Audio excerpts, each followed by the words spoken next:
Hello. Hello. Hello,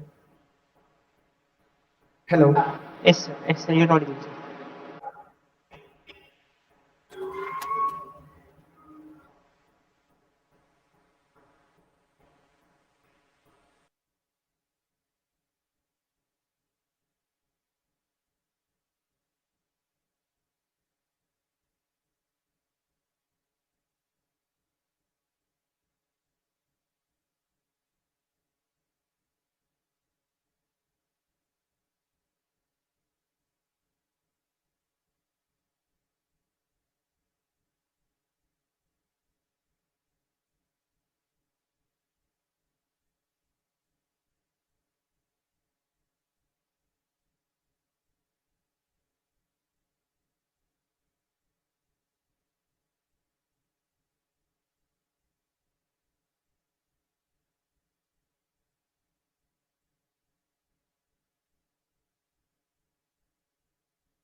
Hello.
If you're determined to learn, then no one can stop you.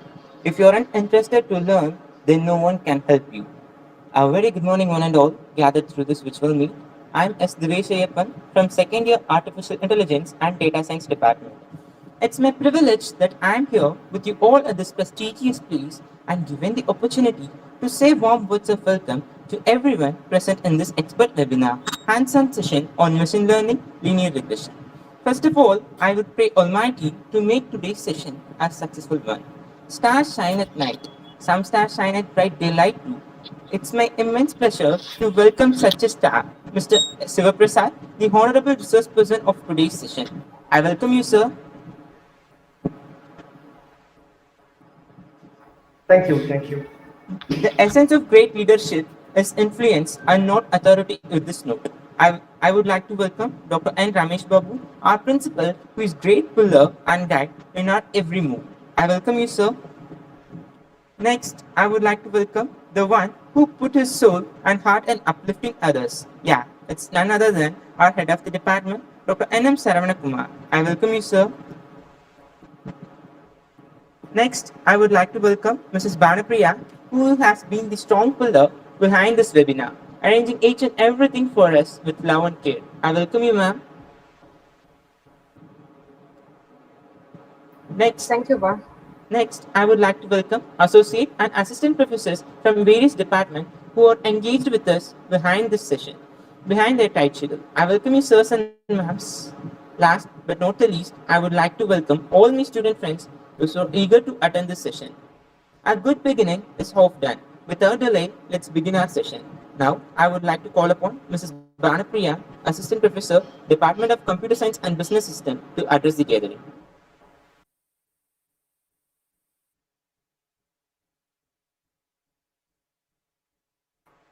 So, good morning to everyone.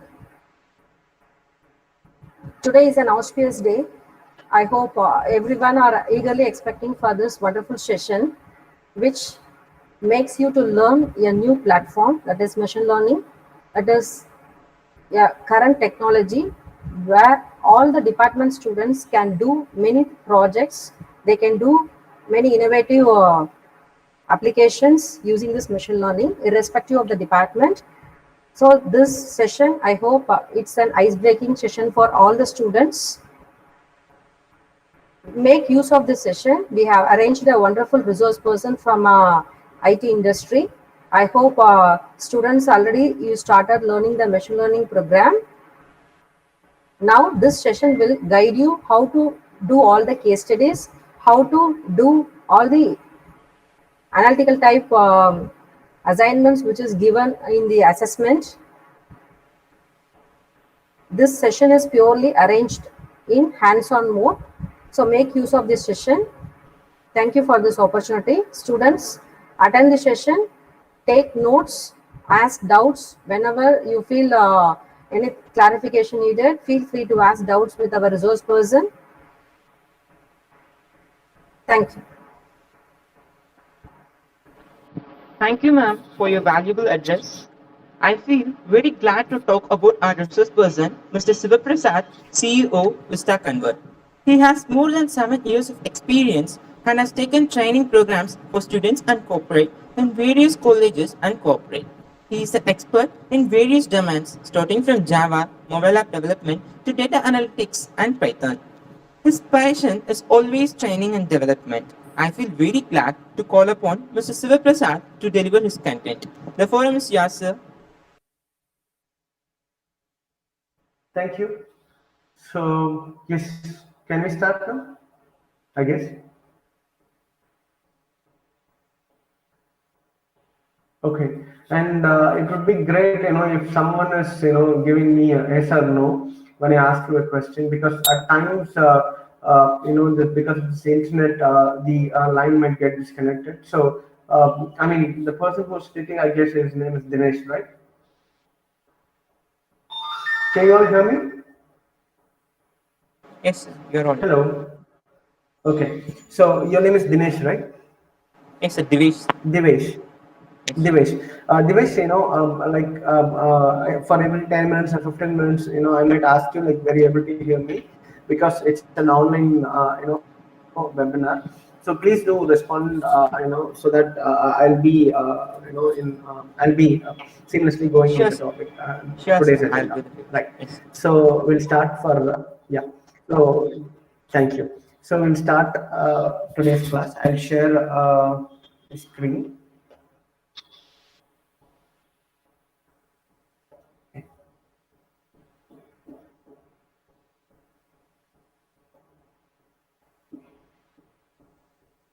Okay.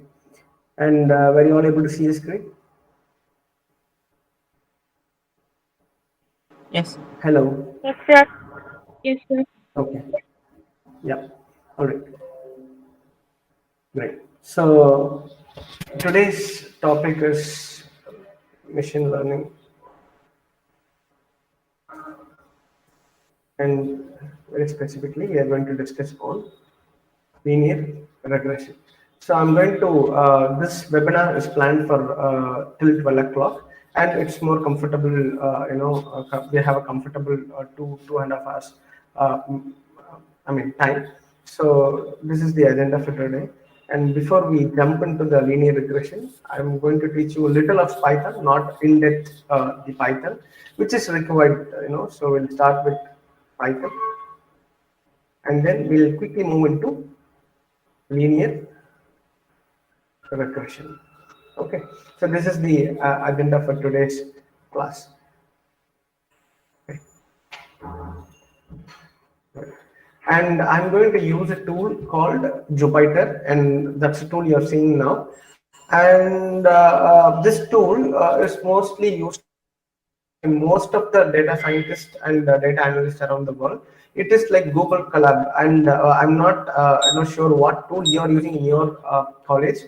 Like it can be Google Colab or Jupyter or Python. Any tool is fine, but people will, most of the people will prefer Jupyter. And to install this tool, you need to go to anaconda.com, and then you can download the offline version of it. Or if your computer is not that powerful, you can go to the online version of Jupyter, JUPYT or .org Siva Prasad slash sir, right. just Siva Prasad Yes, sir. ma'am. So can you zoom the Yes, screen, ma'am. sir?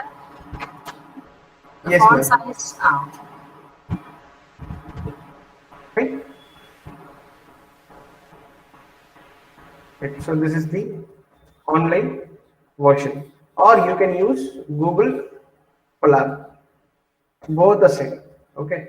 Now, how to use this tool, and I'm not going to explain much of this tool. We will not be spending much time in the tool. So I'll tell you quickly what is required. So here you can see many icons. The first icon to save, the second icon to add a cell. What is a cell? Where we are going to write about. You see a box, a white color rectangle box, right? And this is called cell. We call it as cell. If you want a cell, you need to click this plus symbol. So you will see the cells getting added, and you click the scissor symbol, you can see the cells getting discarded, removed. So if you want to type, let's say something in bold, you have to write, let's say, Python, and you see a drop down, and you can see heading. So I click heading, I click OK, and I click run, and now you see it is becoming bold. And you want to write a code, by default it should be code. So plus symbol to add a cell, scissor symbol to remove a cell or to delete a cell, and run to run that particular code. And to make something bold, you have got an option called heading. Okay.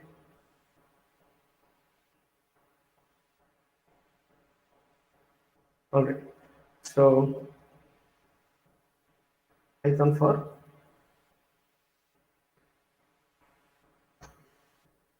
machine learning.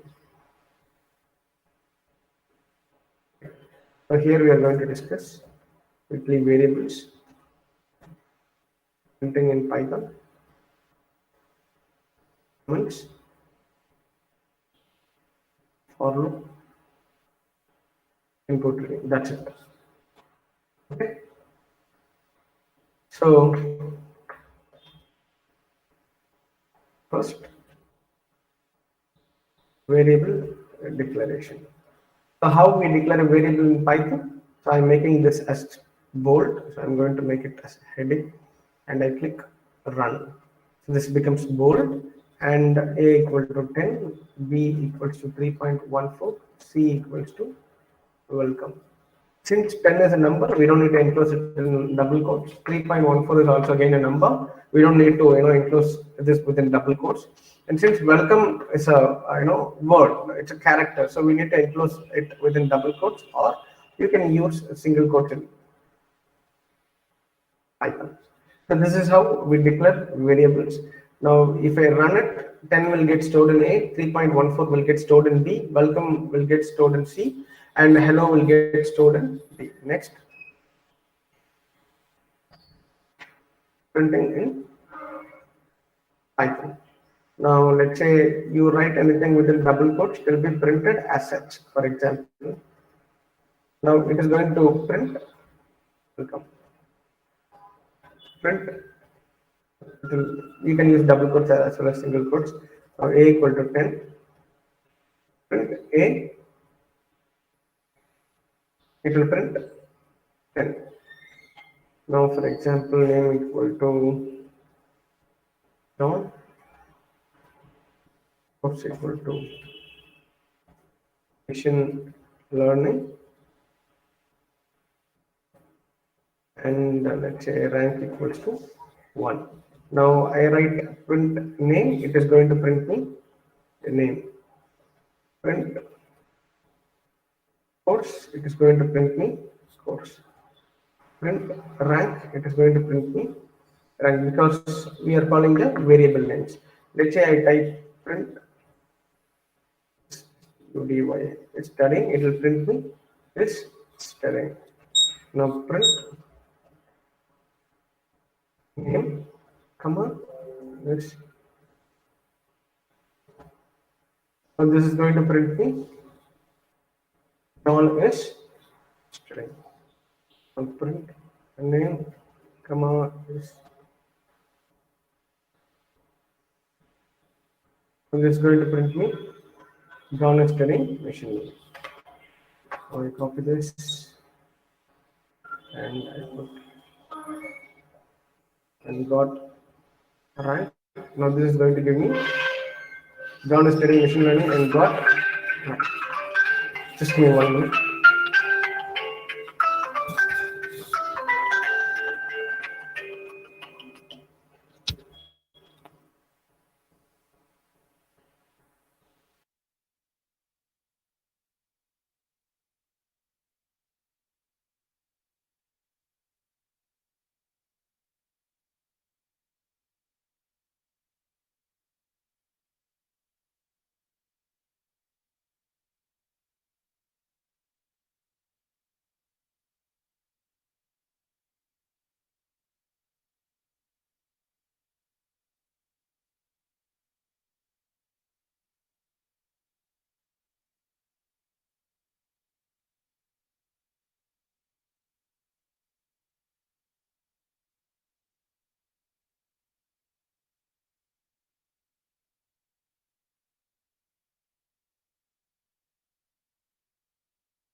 Sir, I think you muted yourself, sir.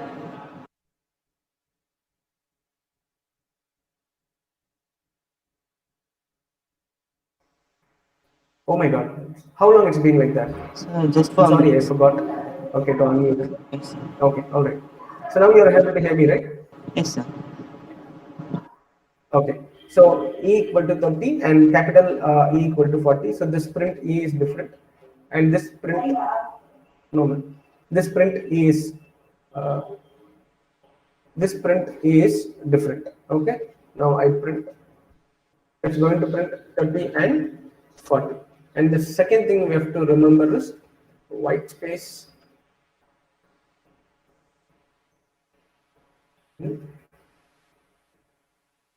variable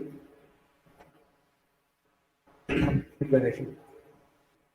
Now A equals to 10, B equals to 20, C equals to 40. It's all same. It's not going to create any impact. Just to make the code little elegant and understandable, I'm leaving a space. So lastly, to read input.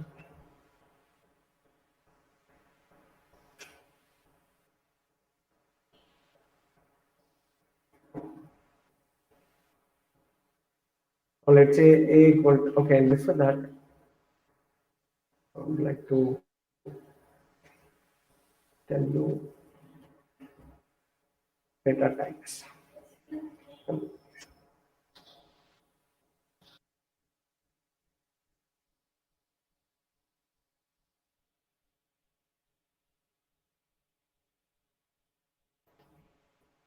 Okay, so A equal to 10, B equals to, let's say 4.5, C equals to hello. Now print A will give me 10 and print B will give me 4.5 and print C will give me hello. Now what is A, B and C? A, B and C are called as variables, and this 10, 4.5 and hello are called as the data. So this data are being stored in the variable A, B and C. Now if I ask you what is A, you can say it's a variable, but if my question is so specific and if I ask you what is the data type of A, you have to look at the data, what type of data is being stored in A. Now here it's a whole number, so the data type of A is integer. And what is the data type of B? We have to see what type of data is being stored in B, and it's a float. I mean, it's a decimal number, so we call the data type of B as float, and here it is a word, so we call the data type of C as hello. Now here print type of A, print type of B, print type of C, and we can see it will print as integer, float and string. So if you want to find the data type of any variable, we need to use print type of that particular variable name. Now we are moving on to casting. Now A equal to n. Okay. Now B equal to, I convert this into float. I convert this variable A into float. I'm going to store it in B. So now print B will give me 10.0. So whenever I convert a integer variable to a float variable, a 0.0 will be added at the end of that particular number. Now print type of B. Now this will give me float. Why? Because I've converted the variable A and into float and I stored it in B. So in B, what is the value which is being stored? 10.0. So in B it is 10.0. So the obvious answer for type of B would be float. I'll give you another example. Let's say x equal to 23. I write y equal to float of x, print y, it is going to give me 23, and print type of y, it is going to give me float. Now a equal to 45.99, b equal to int of a, B. Now I'm going to print type of B. So here what we are doing, we are converting a float variable into a integer variable. So now when we convert a float variable into an integer variable, what will happen? The value before the decimal will only be considered. So in 45.99, what is the value before the decimal or value before the point? It is 45. So we'll get, so I run it. So we get 45.9, sorry, 45. And it's not strictly rounding off. Okay. For example, A equal to 10.1, B equal to, I write int of A and B. Now it is going to give me just 10. It's not rounding off. So print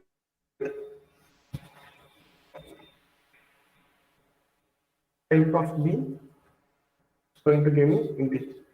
So when we convert int to float, what will happen? Point 0 will be added at the end. Now float to int. Now what will happen?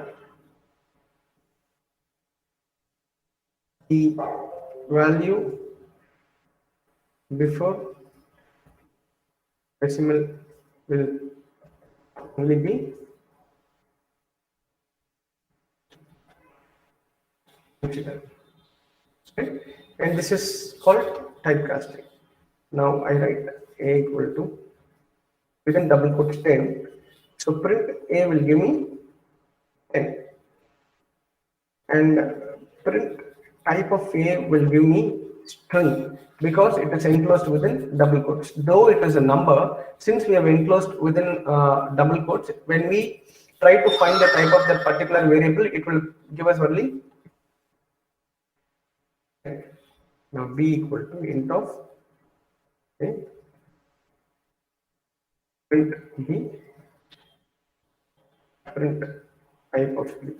Now the same output. When we convert a string to integer, nothing is going to happen.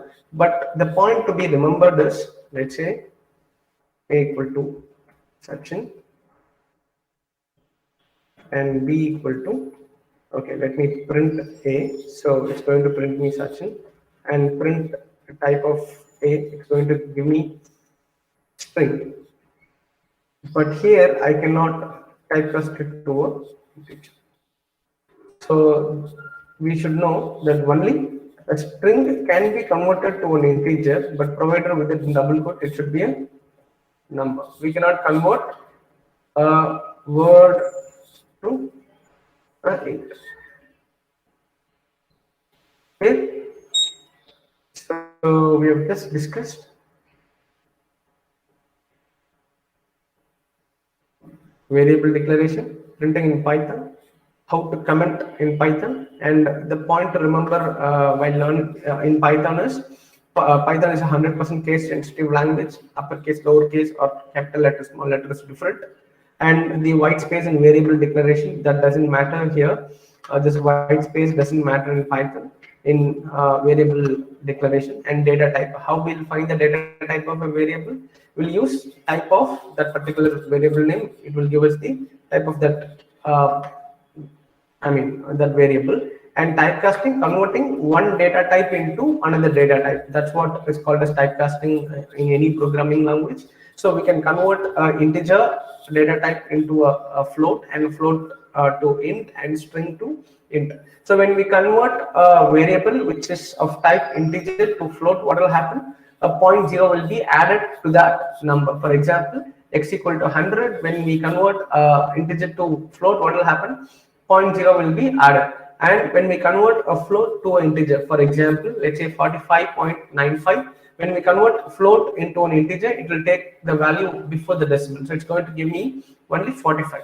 So we can convert a string to an integer provided within double quotes it should be a number. For example, x equal to within double quotes 50, we can convert it into a integer. But let's say x equal to within double quotes, I write Python and I try to convert it into an integer. I cannot convert because, as said, a string can be converted to integer provided within double quotes it should be a number, right? And now we'll move on to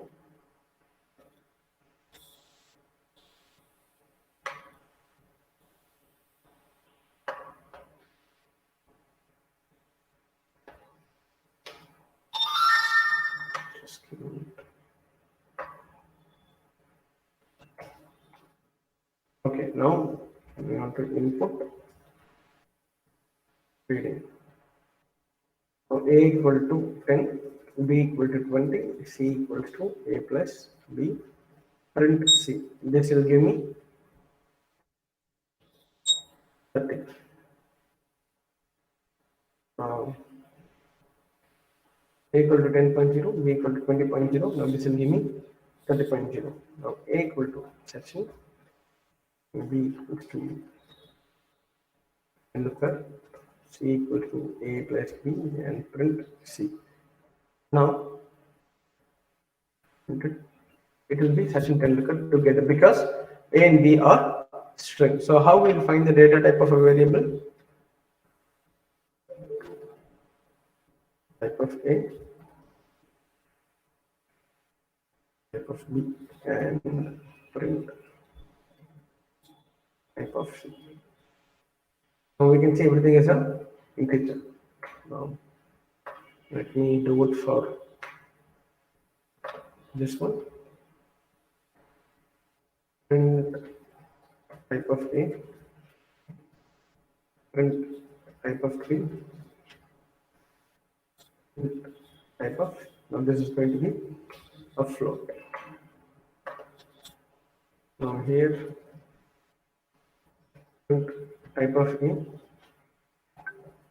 print type of b, print type of c. It's going to be string. So since it is string, it's been concatenated. Okay, and now we are going to the actual input, like how to get input from user. Now a equal to input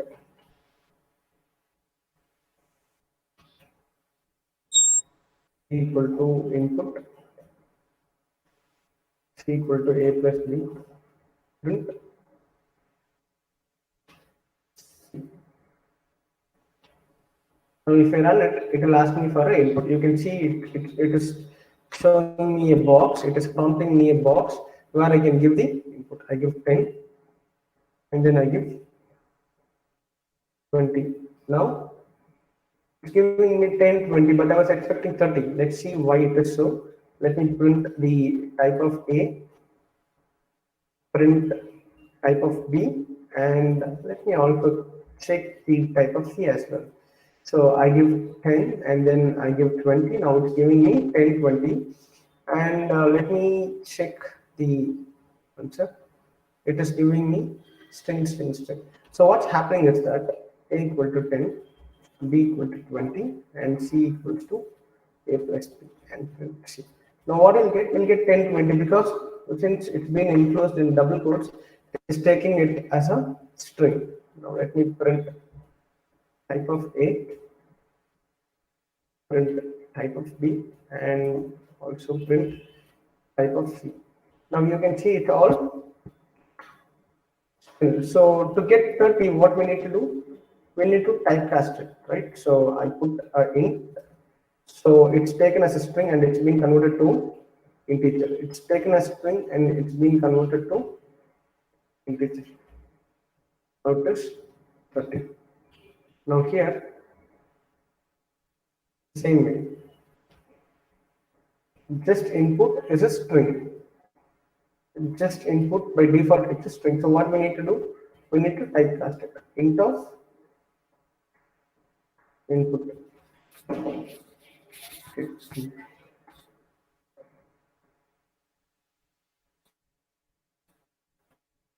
int of, just give me a minute.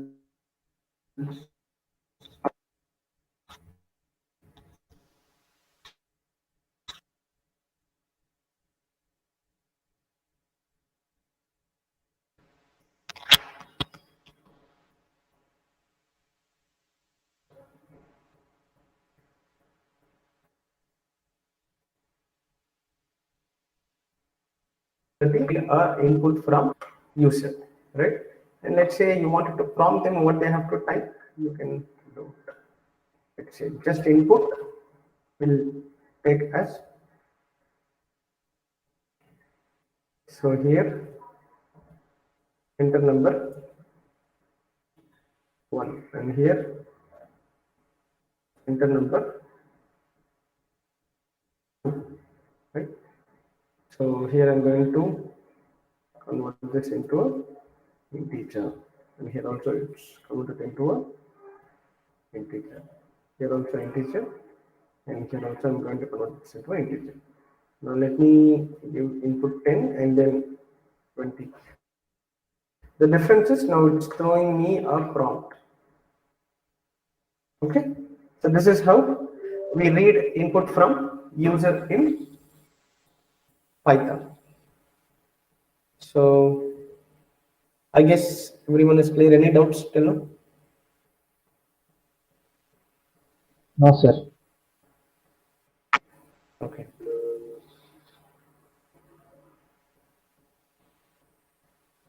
All right. So just give me a minute.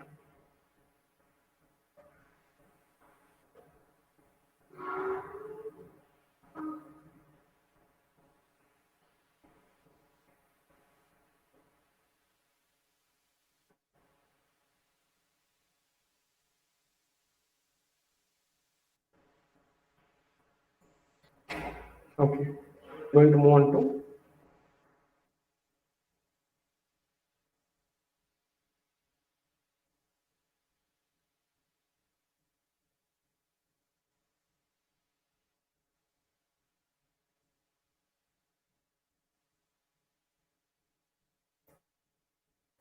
condition.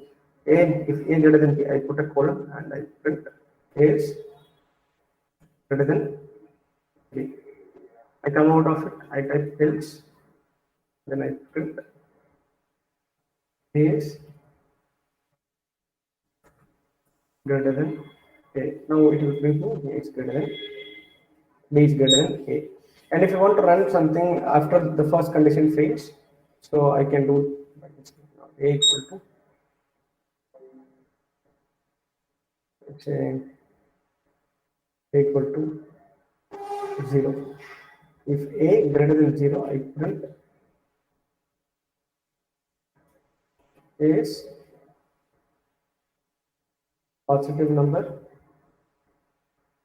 Now instead of directly going to else part, because 0 is not greater than 0, let's say I put 10, this condition is true. I put minus 10, this condition is false. Now after this condition false, instead of directly going to the else part, I want to run something. I'll use elif A equals to 0, which means if the given A is equal to 0, I print A is 0, else print A is negative number. So first I put 10, this condition is true, so it will execute A is positive number. Now I copy this code and here I put minus 10. So this condition is false, this condition is also false, so it will go to the else part. Now I give 0, so this condition is true, this condition is also, this condition is false, this condition is true, so it will input 0. Now what is the specialty of elif? We can use any number of elif, and first it will check the first condition. If the if condition fails, it will move on to the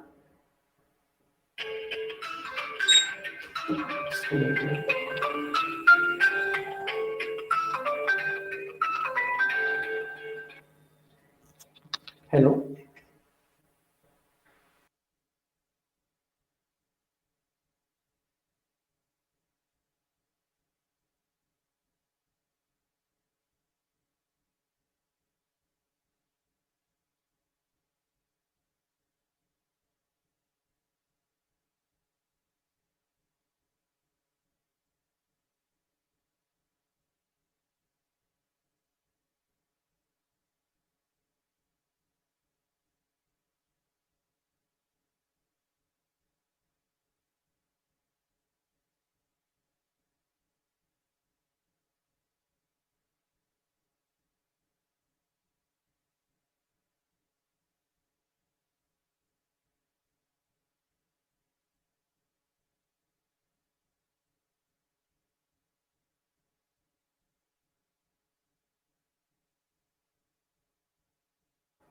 Okay.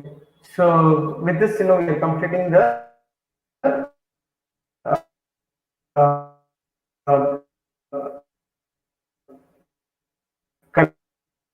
conditional statements.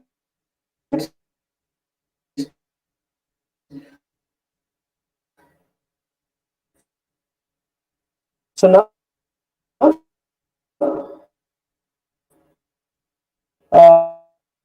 we have just discussed the basic, and I'm going to use the same tool.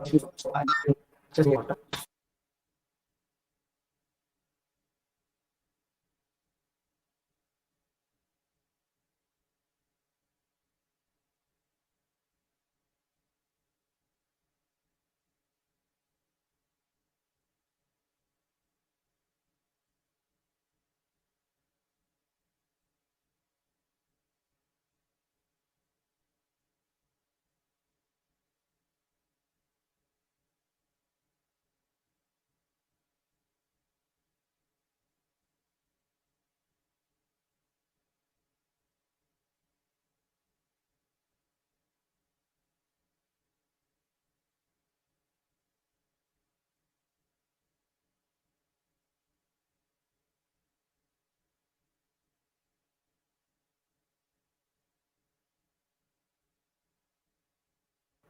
Okay, we'll start with machine learning. So I'll share a different tab.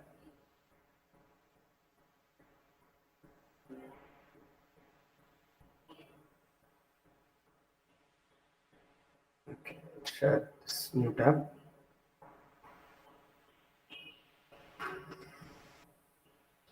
Okay, were you all able to see this new notebook? Okay. So here we'll be starting with machine learning. But before stepping into machine learning, I would like to explain AI, data science, and machine learning. Many times people get confused with AI, data science, and machine learning. So let me explain. So what is AI, what is data science, and what is machine learning? So I used to give this classic example. For example, let's say 1 liter of petrol, let's say equals to 100 rupees, and I would like to calculate it for 4 liters. So what I'll do, 100 into, for example, A equal to into input, enter the number of liters. Now B equal to 100 into A, and print the total amount to be liters. Now let's say I give 4 liters, it will give me 400 rupees.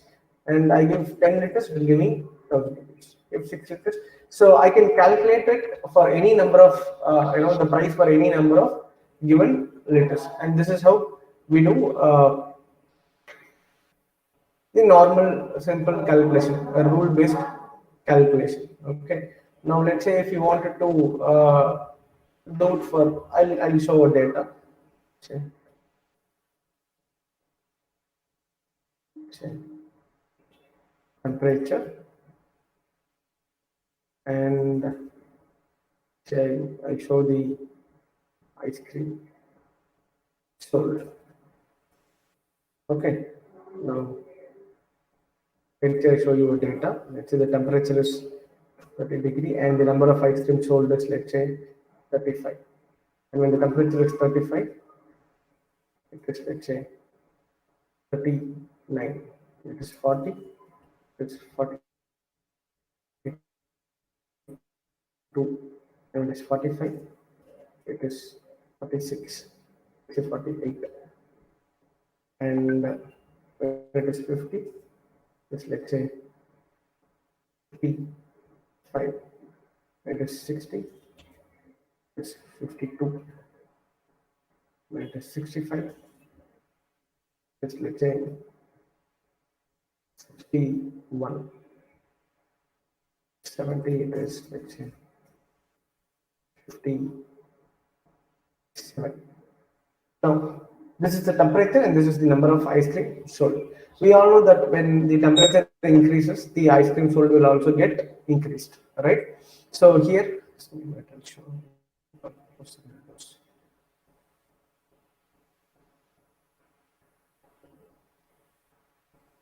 okay. So now, when the temperature increases, the ice cream sold will also get increased. So when it is 30, 35 ice creams were sold. When the temperature was 35 degrees Celsius, it was 39 ice creams which was sold. When it is 40 degrees Celsius, the number of ice creams sold was 42. And it keeps going like that. And when it was 70, it was 57. 65, it was 61. Now I'm going to ask this question to everyone. So how much do you think the number of ice creams that can be sold if the temperature is, let's say, 57 degrees Celsius? Can you all type your answers quickly? Look at this data and type your answers. We'll have like 10 seconds. I'll look at the answers in the Google chat. Okay, you can send it in the chat.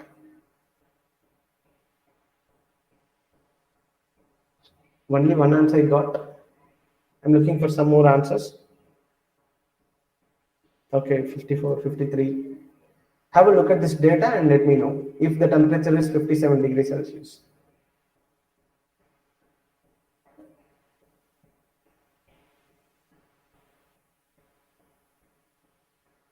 No, not between and all. I'm just looking for a number. One number. Just give me one number. Can be 54, 53, 51, whatever number you think, just give me the number.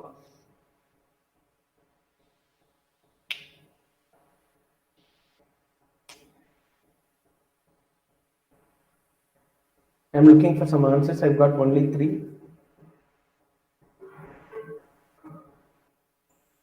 I've got some answers like, okay, I'm getting some answers. Good. So 60, someone is 54. Okay, many 54s, 55. Okay. All right. Now the question is, here, if I ask you this question, if 1 liter of petrol is 100 rupees and the expected for let's say 10 liters, you all will say 1000 unanimously. No different answer. But here you are telling me different answer. On top of it, you took some time to answer this question. So what we do at that time, let's say we take some 10 seconds or 20 seconds to answer this question. What we do, what our brain does in this 10-20 seconds is that it tries to understand the correlation between the temperature and the ice cream sold. Here there is no rule like, for every 5-degree increase there is 5 ice creams which is sold more. Nothing like that. It was 35 and you can see it is 35 ice creams, and here when it is 35 it is 4 ice creams increased, and when the temperature increases by again 5-degree, it is not 39 plus 5, right? So okay, let's say make it 40. So it's not every time, or you can see when it is 60, it is 52. When it is 65, it is 61, and when it is 70, it is 57. So there is no linearly, it is not. Of course, it is linearly increasing, but it is not following any rule or something like that. When it's not following a pattern like for every 5-degree rise in temperature, the ice creams will also the sold ice creams will also increase by 5. There is no such rule. So what we do to answer this question, we understand this data and then we are trying to answer this question. Now, for the earlier problem, we can write a piece of code. This can be done using a calculator. Let's say you have a calculator. I tell you 1 liter petrol is 100 rupees, and if I ask you what would be the cost for 67 67 liters, you can easily do it using a calculator. So 67 into 100. But whereas here we cannot do it in that way. We have to understand this data to answer this question. And to solve this kind of problem, we are going to use machine learning. And I'll come back to what is machine learning, data science, and AI. What is the relationship between that? So before that, I would like to give you one more explanation. So here, now let's imagine you never seen a cell phone and you never seen a car and a bus. So I'm going to length and say width. Okay, and the I call vehicle type. So it's, let's say, 10 meters, and the width is, let's say, 4 meter. I call it as bus. 8 meter, and let's say 3.7 meter. I call it as, again, a bus. And let's say 5 meter, or let's say 4 meter, and 0.9 meter. I call it as car. And let's say 3.8 meter, say 2.5 meter, just to give you an example. And I call it as car. Now, imagine you've never seen a car or bus in your life. I know you all would have seen it. Everybody would have seen that. But still, let's imagine that we never seen something like that. So now my question is, if I'm going to give you a data, the length is 11 meter and the breadth is, let's say, 4.2 meter. What this could be? A bus or a car? Please type your answers on the Google chat.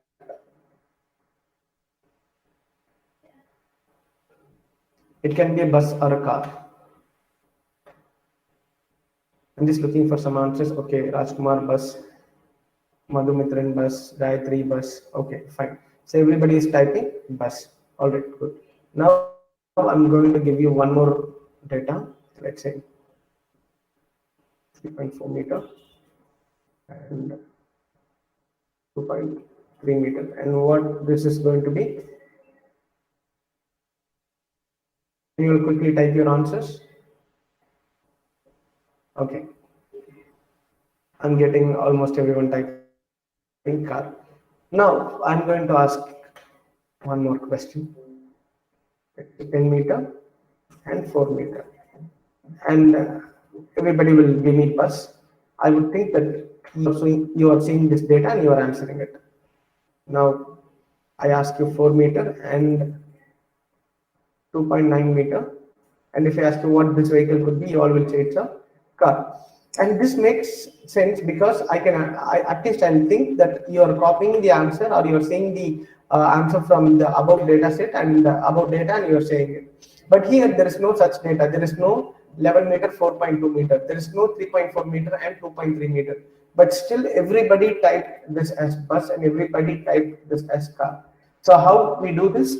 Because we try to understand the correlation between length and width. So we have eyes to see something and understand. So we have eyes, and through our eyes we see bus and car. So when bus and car. So for the first time, how we would have learned the difference between bus and a car, or a truck and the difference between truck and a car. So someone would have taught us. So someone would have showed and told this should be called as bus.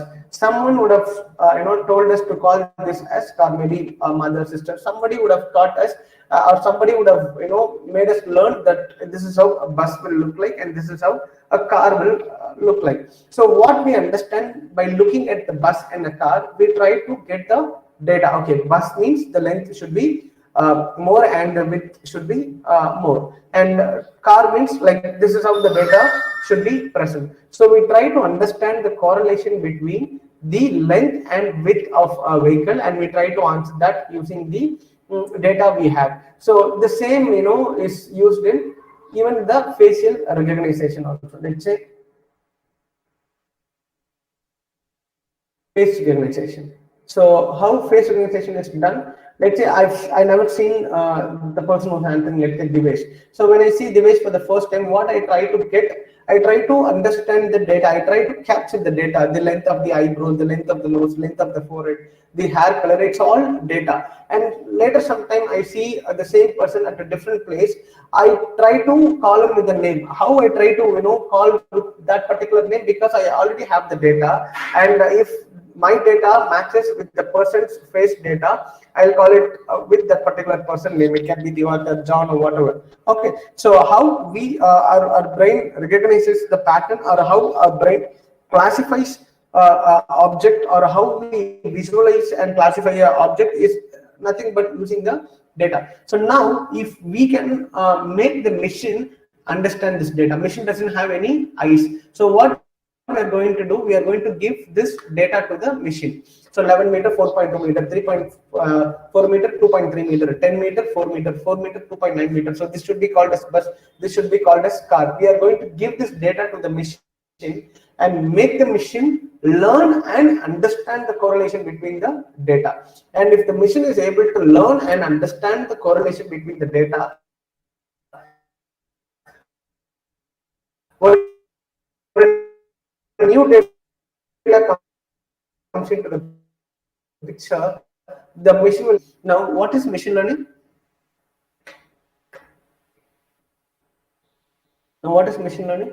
Making a machine to understand or learn the pattern in data. Now here there is a pattern in the data. The length is more and the breadth is also more. The length is less, the breadth is also less. The length is more, the breadth is also more. The length is less, the width is also less. So there is a pattern in this data, and if I can make the machine understand this pattern, and after the understanding by the machine, if I can able to make the machine answer my question, like you said here, it's a bus and a car when I asked you a question. So if I can make this machine understand this data and answer this a new data, then it's called machine learning. Now what is the difference, or what is AI and data science? What is now we discussed what is machine learning. Now what is AI and data science? Now let's say I usually give this example in every webinar. I would like to repeat the same example, which will be more connectable. So let's say everybody in India, or especially in South India, we make for the morning breakfast, they make chutneys. Like, so they have one jar, and they put coconut, and they add water. And is there any rule this much water should be added? No. So what they do, they understand the data. Now the same. Now let's say I take this data.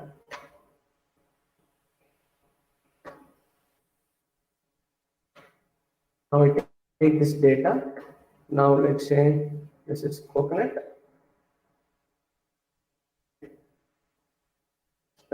Fine. And the quantity of water in ml.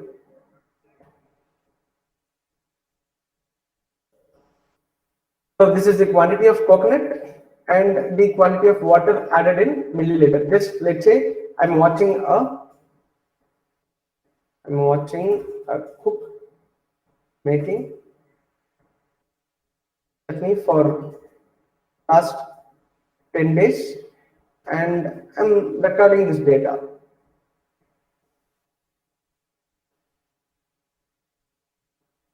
Now I can able to, with this data, if I can able to understand this data, I can easily tell how much water should be added for how much quantity of coconut. For example, if the quantity of coconut is, let's say 47 grams, how much quantity of water should be added? Can somebody quickly tell me the answer? If the quantity of coconut is 47 grams, how much water should be added? In Google Meet, quickly. I'm not getting any answers. If the quantity of coconut is 47 grams, how much water should be added? Okay. Okay, I'm getting 55, 51. Okay. So everybody will not give the same answer. It depends on each and everyone's understanding. And that's why we all get different answer, right? So now if I can make the machine understand this data and I'm making a algorithm. Let's say I make a machine understand this data and I make a software, let's say, and I make a software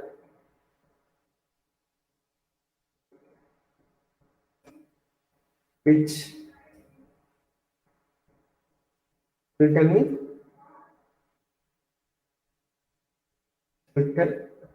how much water should be added.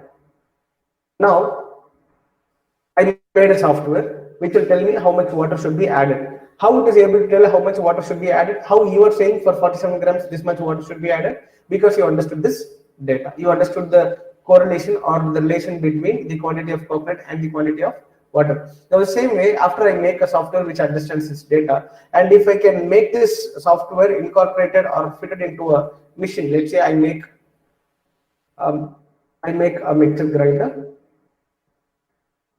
okay, which will have two jars. Let's say jar 1 and jar 2.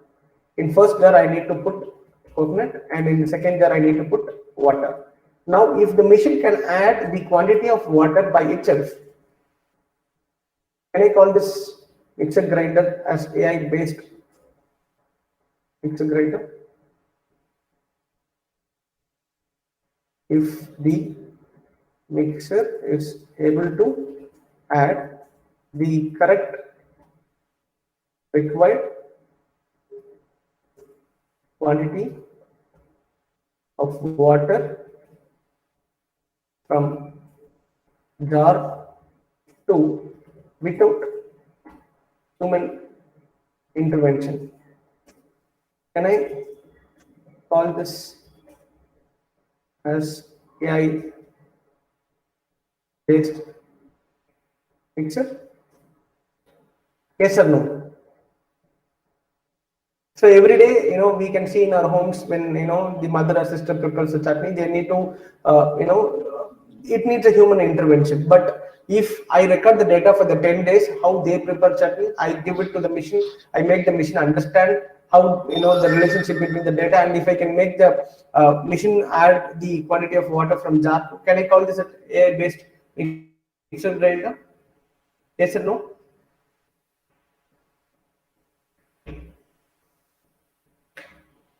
Okay, so this is called AI. So if I can make the machine take a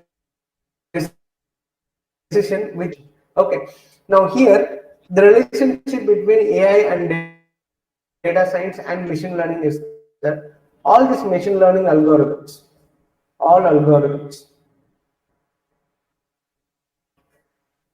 are made using stats concepts. Okay, so the statistical concepts and the hypothesis concepts, we all call it as data science. So to make an AI-based system, we should know machine learning, and all the machine learning algorithms are made using data science concepts. Is that all clear? Yes. So now we are going to give this data to the machine and we are going to make the machine say the answer. Now we are actually getting into the coding our first linear regression algorithm. The same data I'm going to give it to the machine and I'm going to make the machine answer my. We are going to step into the linear regression part, and before I step into in the linear regression part, I would like to ask this question. Is this clear? What is machine learning? What is data science? And what is AI? Can somebody tell me the answer in Google Meet? Is that all clear? I'm getting very few responses.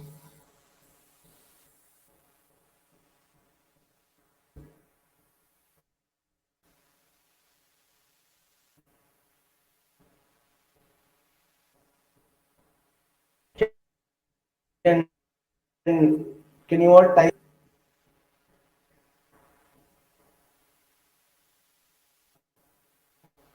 Okay, all right.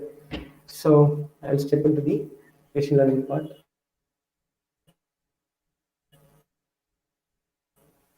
Open a new tab.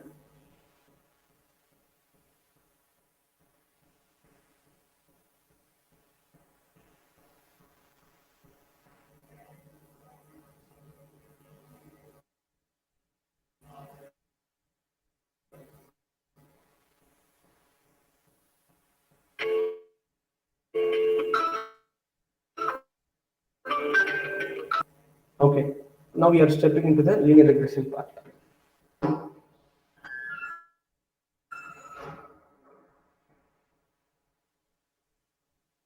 Linear regression, and we are going to follow some steps. Step 1. What is step 1? Importing the libraries. So for any machine learning algorithm or for any deep learning algorithm you want to make, the very first step is import the algorithms like NumPy, import pandas. I would like to open to a new tab.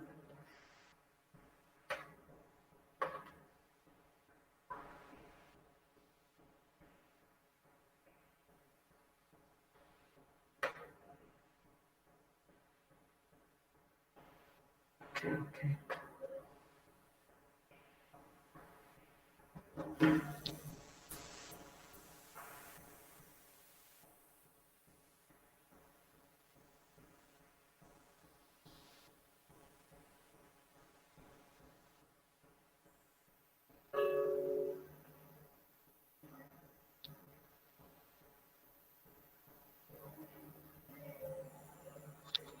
And share this tab. Yes.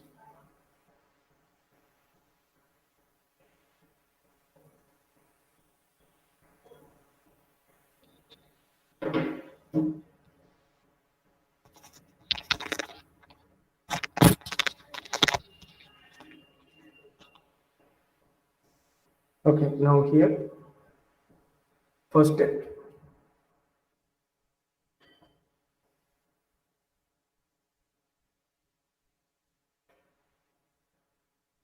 Import.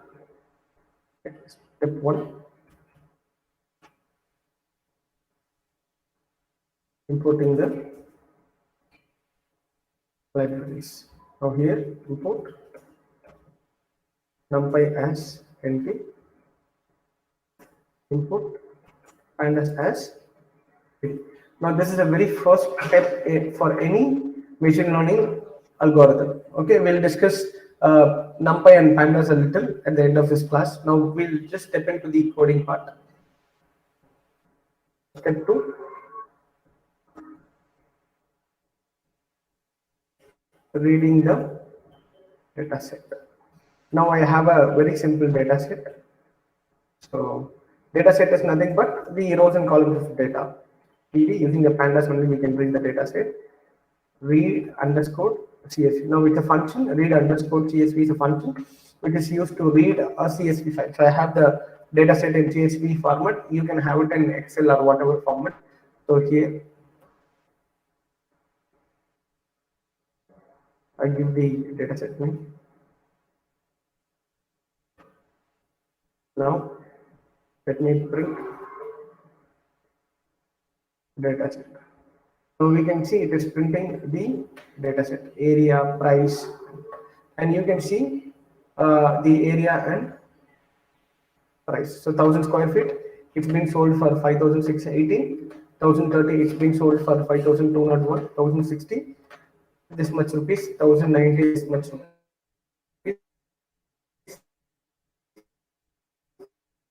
Some question. So you all look at the data and tell me what would be the price for 1240 square feet. Let's say if you wanted to buy a land or a property which is 1240 square feet, how much you would spend? Like these are the prices for which these many square feet were sold. Have a look at this data and tell me the answer, because I'm going to ask the same question to the machine at the end of this session, and let's see whose answer is very close to the actual answer. I know the actual answer, how much is being the price for 1240 square feet. So now you all answer this question in Google Meet. Look at the data and answer. I'm getting very few responses. It will be great if you all can respond. And here I'm going to ask this question to the machine as well. So what would be the price for 1240 square feet?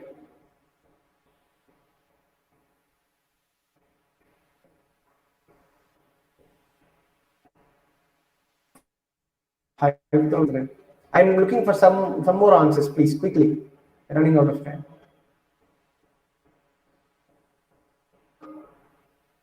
Look at this data, 5,100. Okay. Rajkumar, 6,900. Thank you. Okay. I'm looking for at least 10-15 answers. Quickly. We'll ask the same question to the machine as well and see whose answer is very close to the actual answer.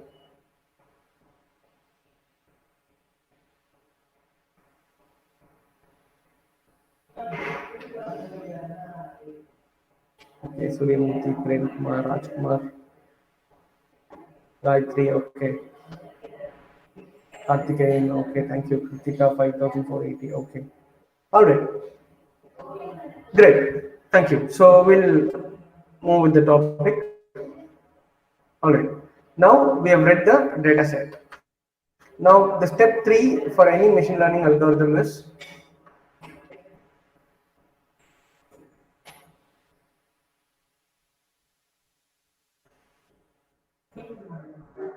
separating the features and target. Now, what is a feature? Now, you will hear this word more frequently in machine learning or in AI. What is a feature? It is creating their impact. Okay. Now, how we say whether it's a car or bus by looking at the feature, the length and breadth, right? So these two are called as the length and breadth are called as features, and what we are going to predict, it is called as, just give me 1 minute.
Target by looking at the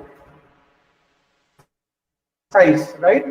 The bigger it is called tiger, and the smaller it's called as cat. Now the size is a feature here. The same way here in this data set, which is creating the impact on target, which is price. What we are going to find, we are going to predict, or we are going to find the price. What we are going to find, it is called as target. Now this is the feature. So now what's step 3?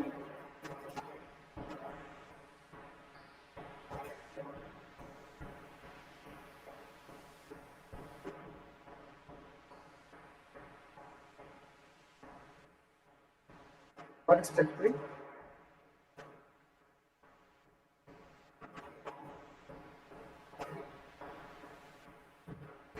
Separating the feature and target. Now I'm going to do it x equal to the data set in area. Now let me print x. You can see the area has been separated. Okay. Now y equals to data set price. Now for uh, feature we need to use 2 square bracket, and for x we have separated all the x, which is feature. Let me print y. Separated all the clear, and this is how we separate the feature and target. And the next and the very important step is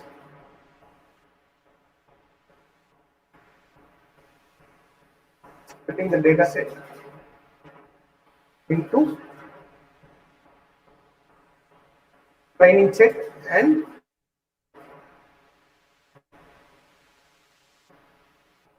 test set. Okay. Now, okay. Now, why we need to split the data set into training set and test set?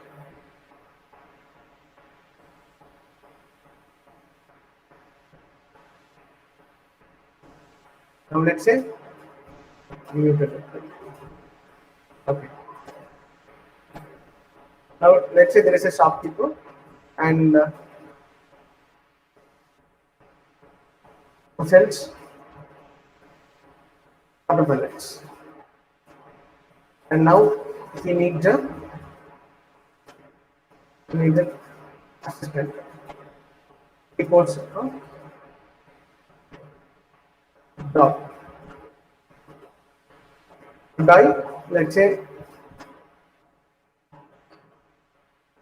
approaches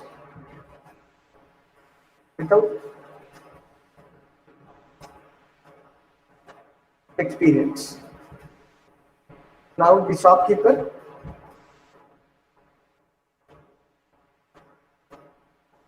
denies the job because he doesn't have any experience. The guy says, if the shopkeeper gives training, he can learn and do the job for him. Now the shopkeeper agrees.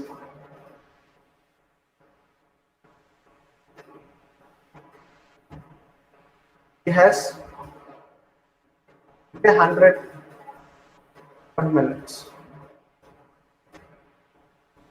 Let's say 50 good and 50 bad, right? So to train, it takes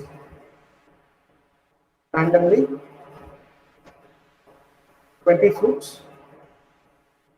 It says how to differentiate good and bad by showing the pictures of good and bad.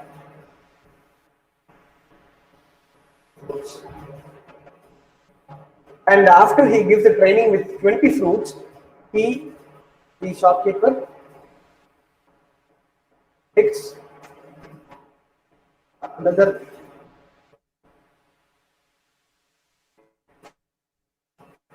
20 fruits from sample which the guy never seen, and asks it is good and bad. He makes a lot of mistakes. The shopkeeper denies the job. Now he says, you said you wanted to give you a training, so I gave you the training with 20 fruits, but when I test you, you are saying a lot of incorrect answers. You are incorrectly predicting which is good and bad, so I cannot hire you. And now for this, the guy says, you give more training, my answers will be correct. So he demands more training to say right answer.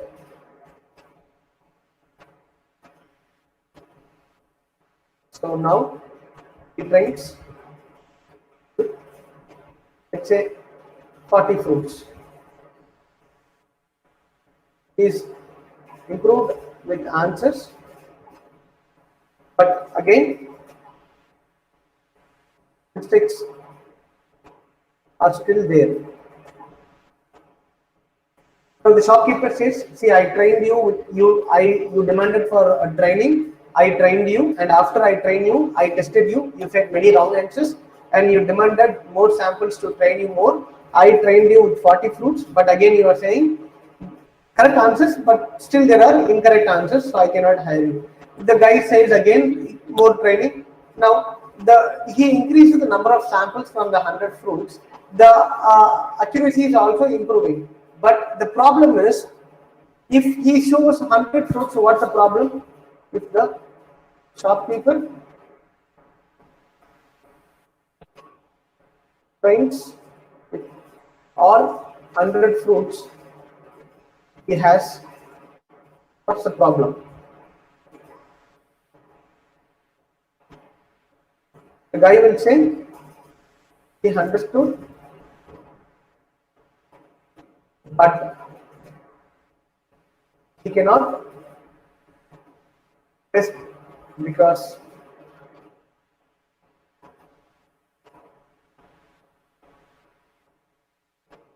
it's already seen all fruits. Now this is a problem. He can show all the 100 fruits, but what's the problem? If he shows all the 100 fruits, the guy will say he understood it perfectly, but he cannot test it. So what he needs to do, both has to come to a conclusion. Both have to be happy. Both has to be convinced with the training and testing. So they come to a conclusion of 80:20. Now from 100 fruits, he will train with 80 fruits and ask to predict good and bad from 20 remaining. Now if he says many correct answers,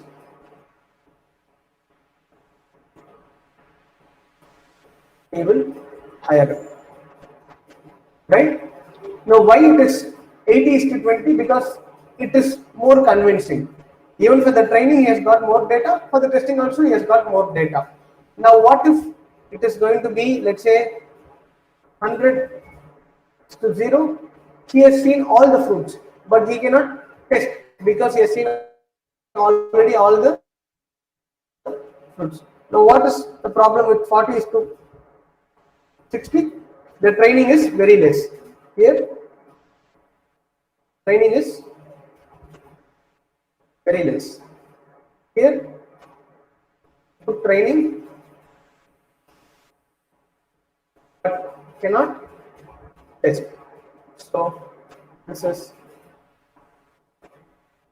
principle for both training and testing.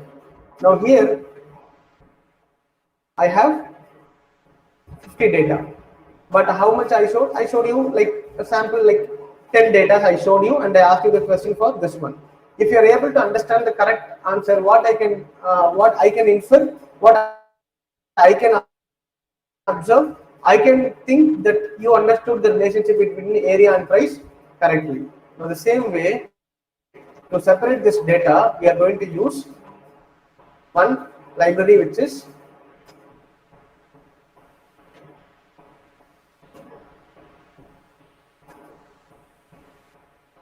from learn dot model selection import right. This is a function which will help us to separate the training set and test set. Now I have my paint. Let me share my screen.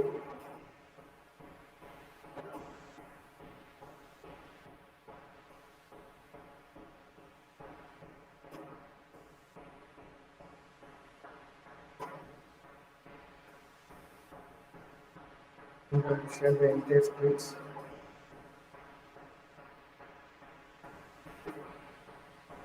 Now, were you all able to see my paint? Now, were you all able to see my paint screen?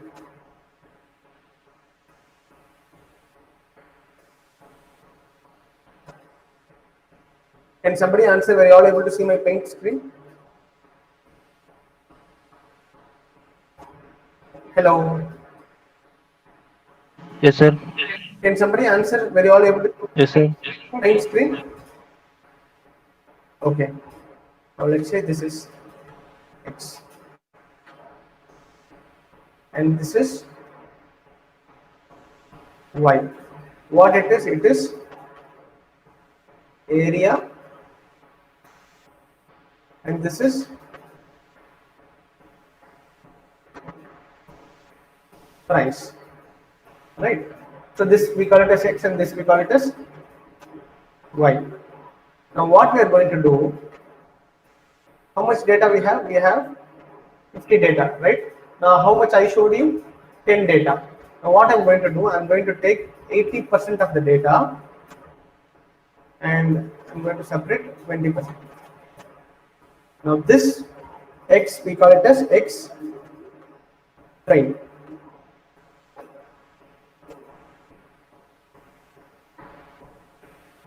Now this we are going to call it as Y train. Now this X we are going to call it as X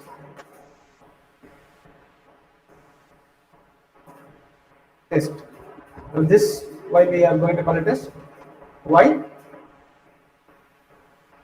test. Now I know the actual value for all this. I know, but what I'm going to do, I'm going to give this data to machine. I'm going to give this data to machine, and I'm going to make the machine understand this data.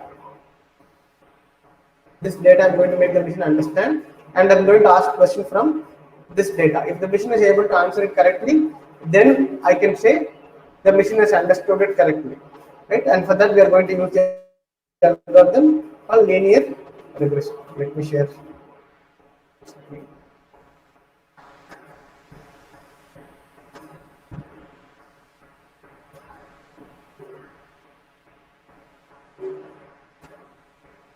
So here X, I'm going to split into X train, Y train, X test, white test equals to train underscore test underscore split. Now this is a function which will split the data into training and testing. So x train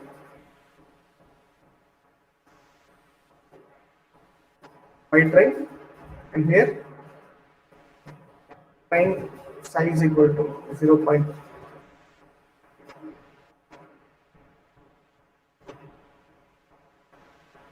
Sorry, x and y. So x and y I'm going to split into 80%. So here 0.8 means 80%.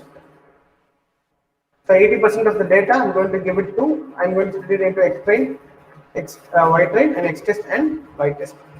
Now we are going to create this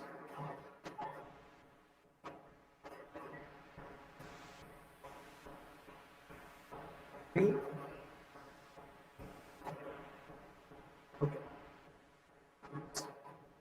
Creating the model. Now what is a model? What is a model? Model is analogous to human brain. Analogous means it's like brain. You can understand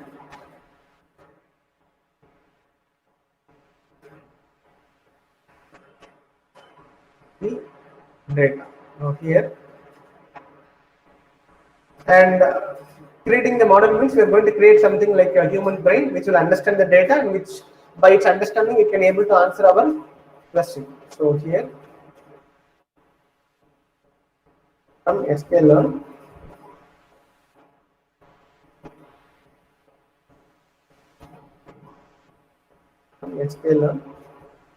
import linear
regression. So here model equal to linear regression.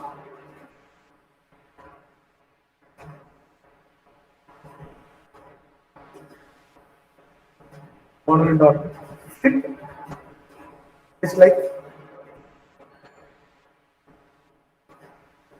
step.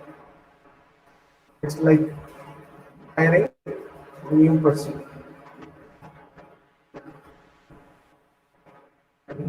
We are going to give the X train data and Y train data. This step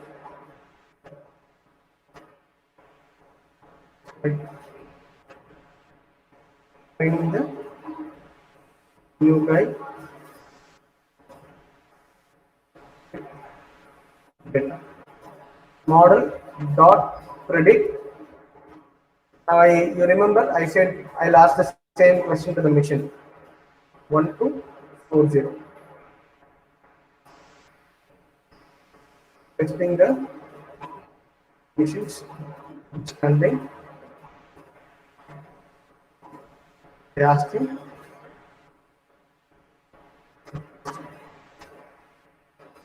Asking. Okay. Now let me print it.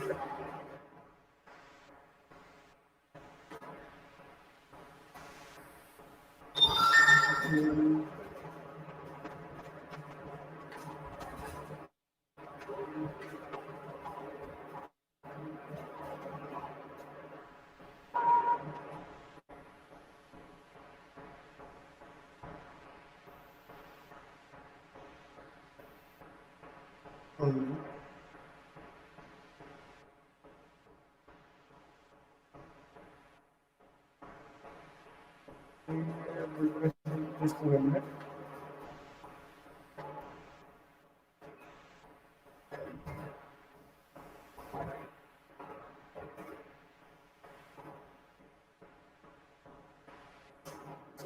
Mistake. Okay.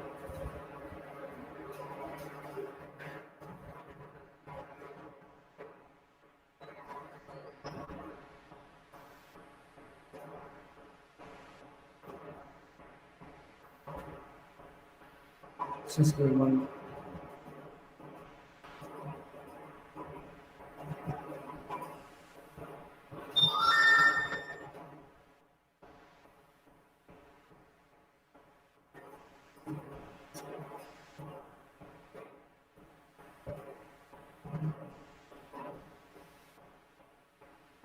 Now it says the answer is 6496. Now let's check the actual answer.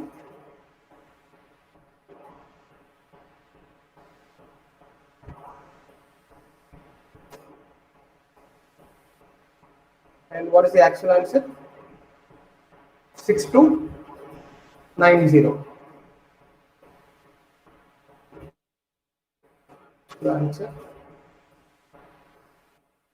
6290. Mission's prediction.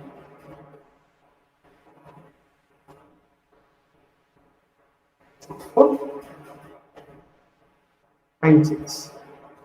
Now we can see the mission's prediction is very close to the actual answer. Now let's check the answers what you have said.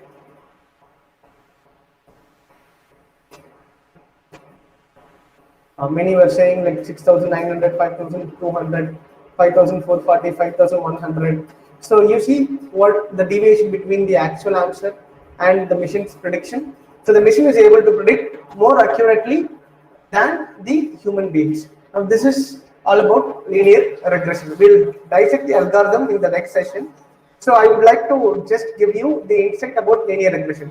What is the purpose of linear regression? When you have a data if the target is linearly increasing, which means if x increases, y is also increasing. In such kind of data, we want to predict something, we can use linear regression. For example, as I said, when the temperature increases, ice cream sales will also increase, but it will not follow a definite pattern. Every rise in 5 degree will not lead to a 5 extra ice creams sold. Of course, if the temperature increases, the ice cream sales will also go up, but it will not follow a definitive pattern. So we need to understand the data to answer this. The same way, using linear regression, we made the machine understand this data, and we made the machine answer our question. So when I asked the machine what is the price the machine can pay for 1,240 square feet, by its understanding, the machine is able to answer with a number 6,496, which is actually close to the actual answer, which is 6,290, and it is much more accurate than our answers what you have given in the Google Meet message. So is that all clear? The linear regression, how it works and everything? And the very important thing you need to understand is why we are splitting it into 80:20 ratio. So we started with importing the libraries, we read the data set, and then we separated the features and target, and then we split the data set into 80:20, and then we created a model and we made the model understand the data, and then we asked the model to predict the price for the given number of square feet, and it is able to do it. And this is how we make machine learning models. Is that clear? Any doubts? Is that all clear? Can you all tell Yes, me in sir. a minute? Okay, all right. So I guess you have a break now, ma'am. Yes, sir. It's breaks. Hello, ma'am. Ma'am said you have got a break. So yes, sir. Ma'am asked me to convey that it is breaks. Sir. After 10 minutes, we can join. Sir.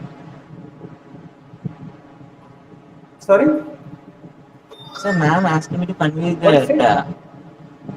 So ma'am asked me to convey that we can have a 10 minutes of break, and after that we can continue the sessions. Okay, you can have 10 minutes break now, right? Yes, sir. Is that what you're saying? Okay, all right. So So we will resume at 11:25, correct? yes, sir. Yes, Yes, sir. you're breaking the waste. We are connecting back at 11:25, correct? Sir, yes, sir. We'll be back at 11:20, please. Okay, all right. Student friends, kindly stay connected in the meeting. Don't leave. Resource person will join at 10:25, 11:25, sir.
Hello? Yes, sir, Hello? you're audible, sir.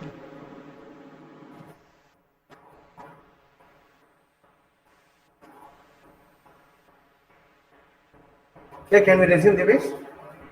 Yes, sir, we can resume, sir. Oh, all right. Everyone join or you have to wait for 2 more minutes? Because it's a 15 minutes break, right? So we can continue, sir. They'll be joining within a minute, Okay, sir. all right. Yes, sir. Sorry?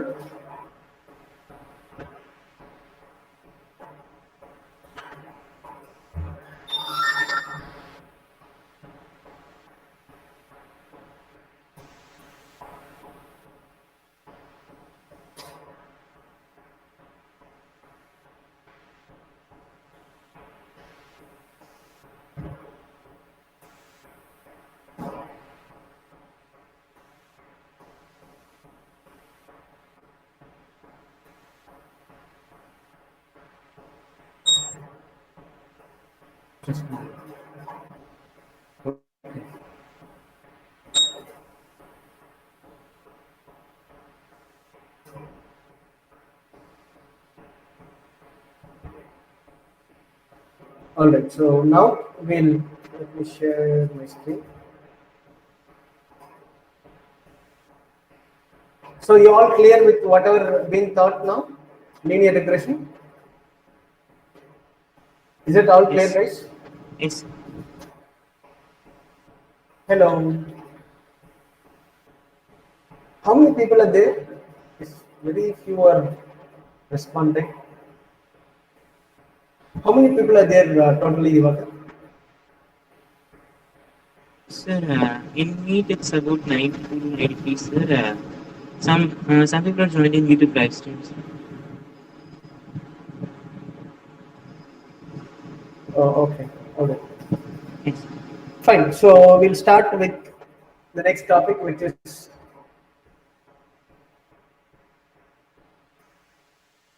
multiple linear regression.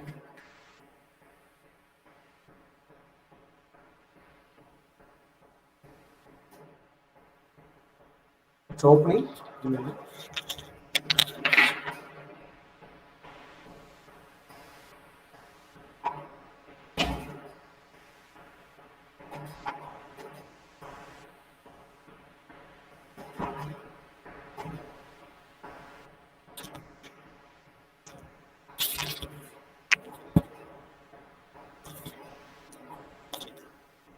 Okay, it's just opening.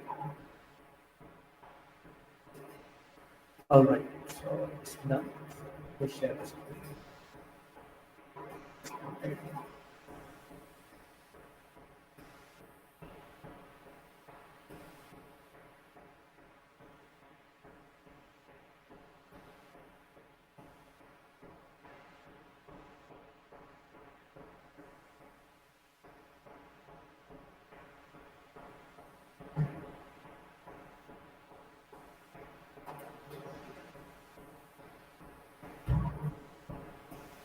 Okay. Now here, what the first step import numpy as np import pandas as p.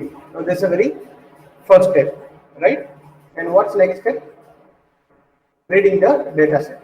Data set equals to td dot read underscore csv.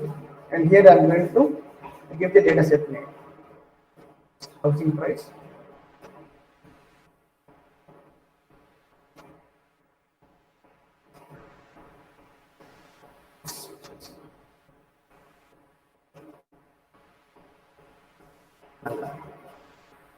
Let me print the data set. Now here, in the earlier data set, we had only area and price, correct? What was the feature there? Area was the only feature. And what we wanted to predict, what was the target? price was the only target. Of course, target will be always one, but there it was only one feature. Now we have how many features?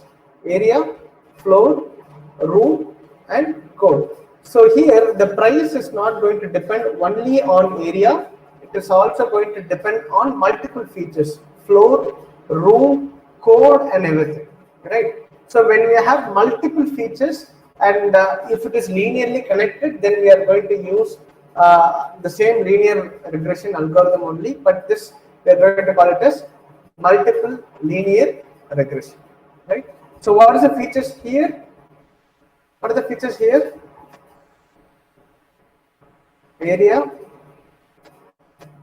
floor, room, and code. So how many features we have? We have 4 features.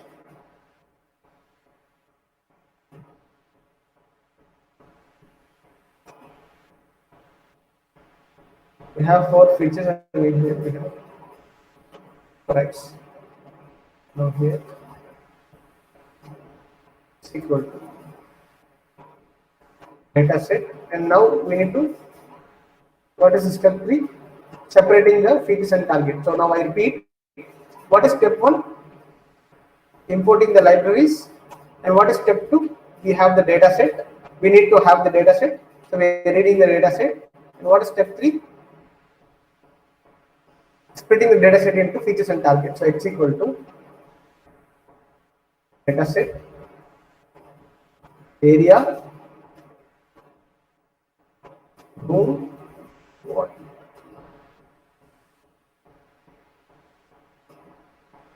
Flow. Just for simplicity, I am leaving the string data, which is the code.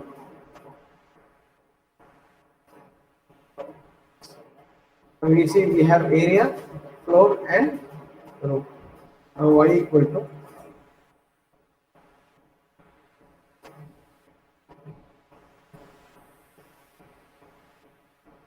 data set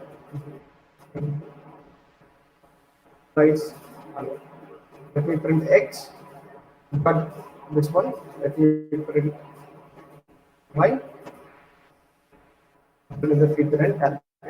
And now what's the next step? Splitting the data set into training set and test set. I'm a scalar dot collection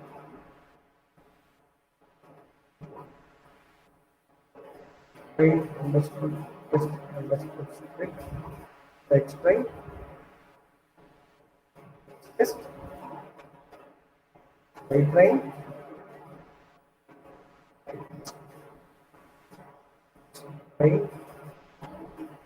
test split x 5 and train size. Now we have separated the training set and testing set as well.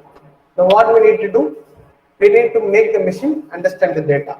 And before that, I would like to explain how actually linear regression works. For that, I'm going to use Paint to explain that. There is a complex mathematics behind it, so I will try to make it as simple as possible.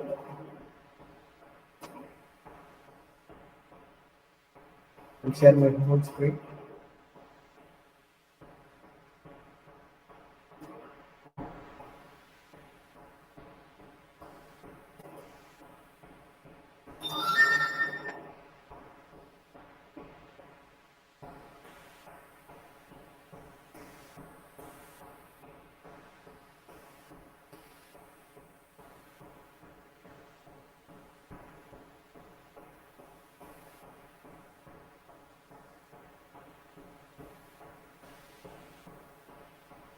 So, are you all able to see my main screen? No, sir. Yes? No, sir. Are you all We able to see couldn't my see. main screen? No, sir. It doesn't share. Paint? No? No, sir, the screen isn't shared, sir. Yes or no? Now it's been visible, sir. Paint you are able to see. Yes, sir. Now you can see. So here, now I'd like to explain linear regression. This is x and this is y. So this is called as x. X. This is called as y. In the very first example, we have one feature. What it is area, and here we have price, and here we have data. Split.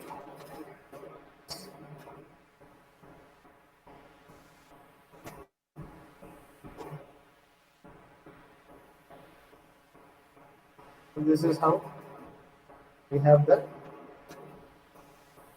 data. Now, what machine will do? Machine will draw a line like this,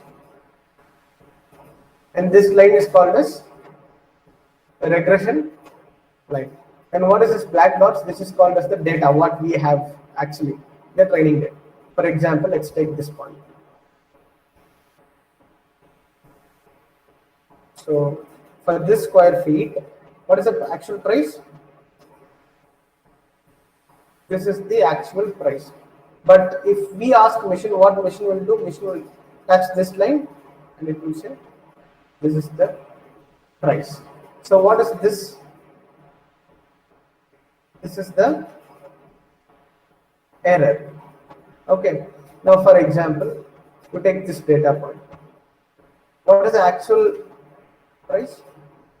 This is the actual price. But let's say if you ask machine for this price, this is the actual answer. But if you ask machine, machine will intersect this regression line and it will say this is the actual price. Now the problem is we have some errors. Of course, we will have some errors and we need to reduce this errors. Now here we have an equation called y equal to mx plus c, where m is the slope of this line. Where m is the slope of this line and c is the intersection. Now using this equation only, this line is long. This line is drawn in simple words. Now what machine will do? We have x, we have y. What machine will do? Machine will draw a line. And whatever question, let's say you wanted to know what's the price for this, that's this line. You want to know what's the price for this particular area, draw a line, that's this line. And this is how machine actually answers our question. Clear? Yes. Now how this line is drawn? Using y equal to mx plus c, where m is the feature, x is the feature and m is the slope of this line. Now when we have multiple features,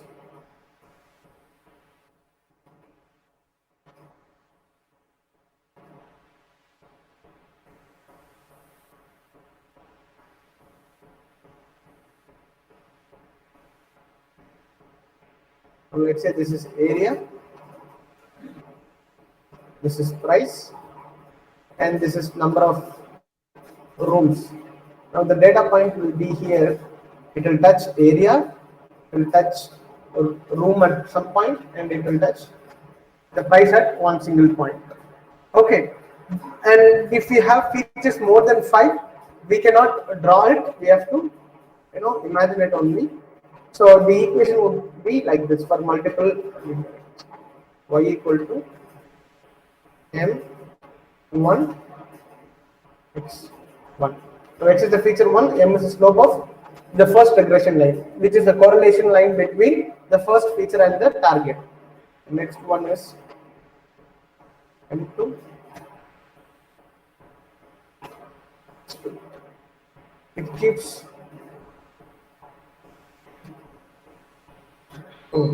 it keeps going on like this. So the more features we have, the more m and x we have. Now this is called the equation of multiple linear regression.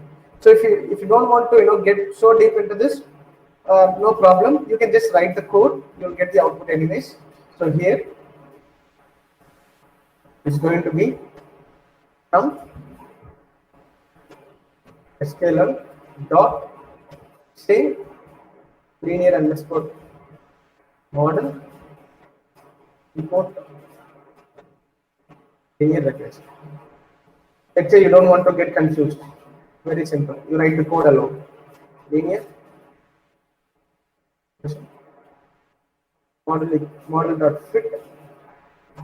I'm going to give explain and right. Correct. Now I'm going to ask this question to you. Now have a look at this data.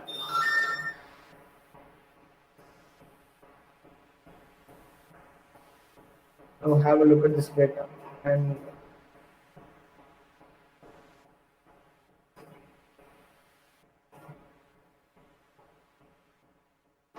the 1270 is a square feet and the number of rooms is 3. Let's say it's on 6th floor and the number of rooms is 3. What could be the price? Can somebody quickly tell the answer?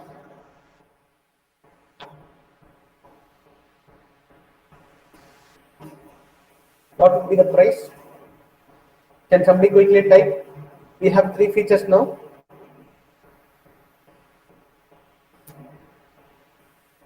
I'm looking for some answers.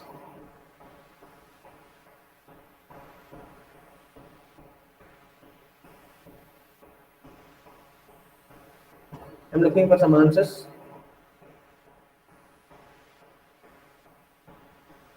6,600. Only one.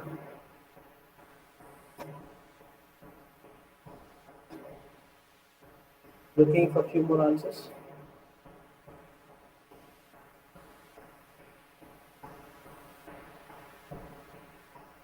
$6,800. Okay.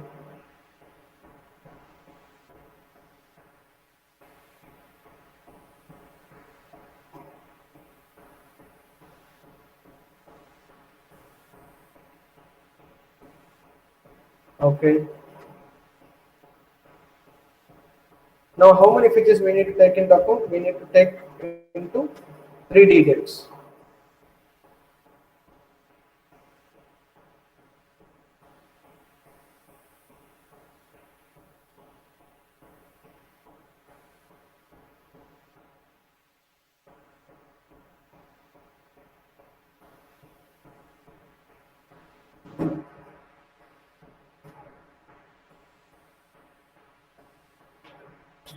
Yes. So here, let me ask the machine the same question.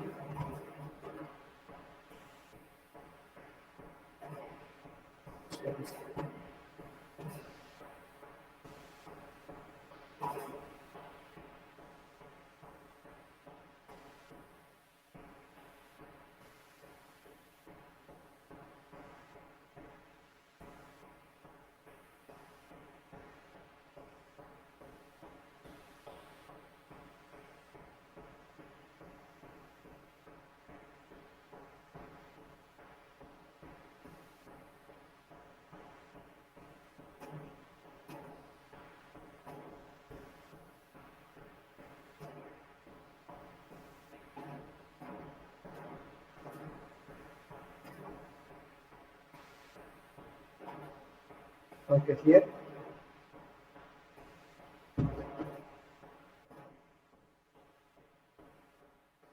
Model dot predict. I'm going to give you.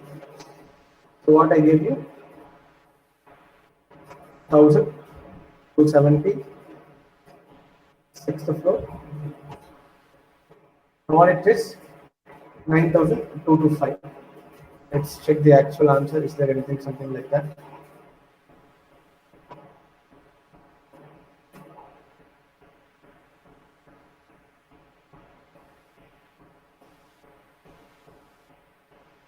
Okay, it is seventh floor and number of rooms is one. Okay, we'll give that to the machine. I gave you a different thing. Number of rooms is seven, seventh floor and one. It is 5,241. But what's the actual answer?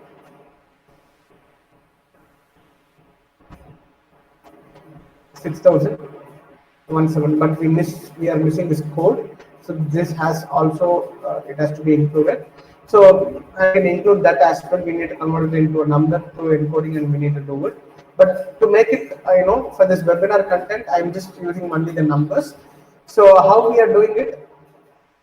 It is the multiple linear regression. So what's the difference between linear regression and multiple linear regression? In linear regression, we use one feature and one target. And what we use in multiple linear regression, we use multiple features and one target. Always the target will be one.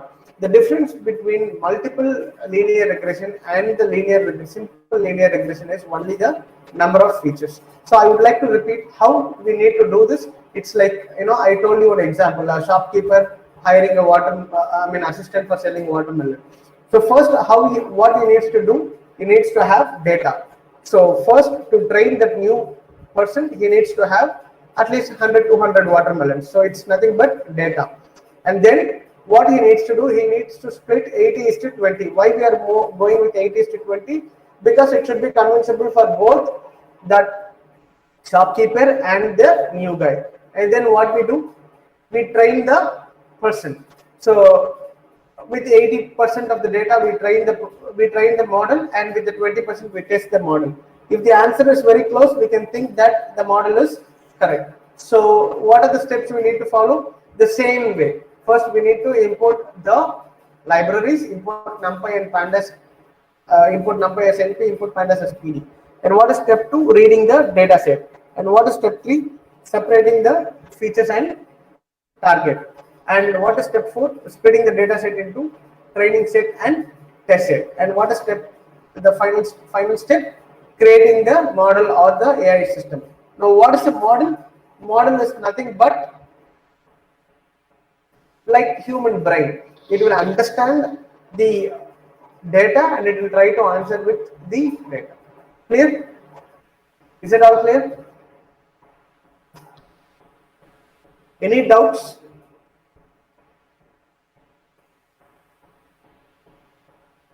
So this is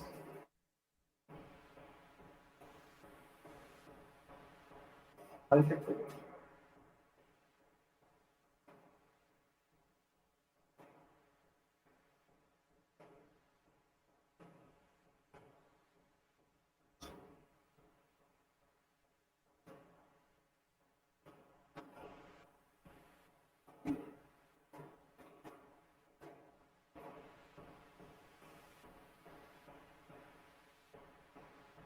Yes.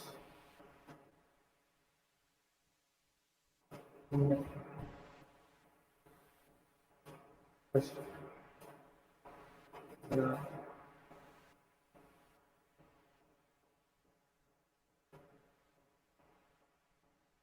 And we started with Python, so I will also send that file.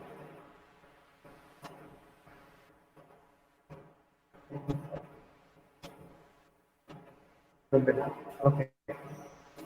So we started with Python, variable declaration printing, and then conditional statement input reading, and then we moved into the linear regression and the multiple linear regression.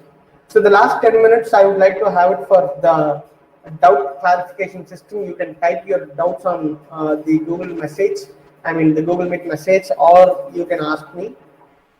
So the agenda for today was the simple linear regression and multiple linear regression, and I guess you all are able to understand, and this is a step you need to follow for any kind of data set. The same steps: importing the library, reading the data set, splitting the separating features and target, and splitting the data set into training and test set. Anything? Any doubts? Okay, so just give me a minute.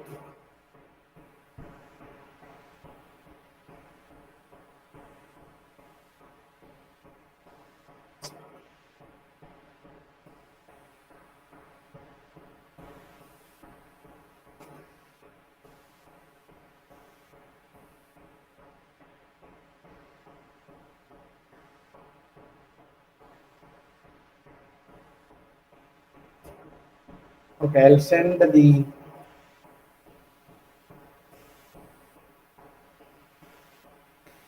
So,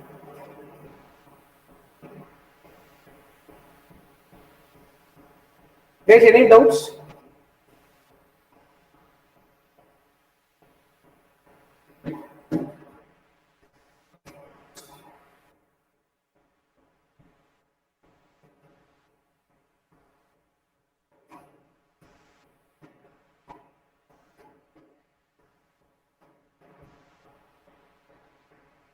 So I would like to have this last 5 minutes for doubt clarification. Sir, I think someone have posted question in a chat box. Okay.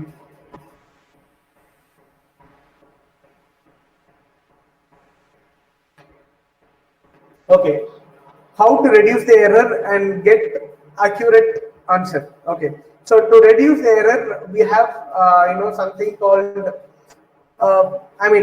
we can use principal component analysis, or for complex data set, we can use this LDA, linear discriminant analysis, or PCA, to reduce the components, or we can go for some deep learning models, graphical representation of the data. Okay, so for graphical representation, we need to use matplot, and since the time was a constraint, I taught you how to do with only simple linear regression and multiple linear regression.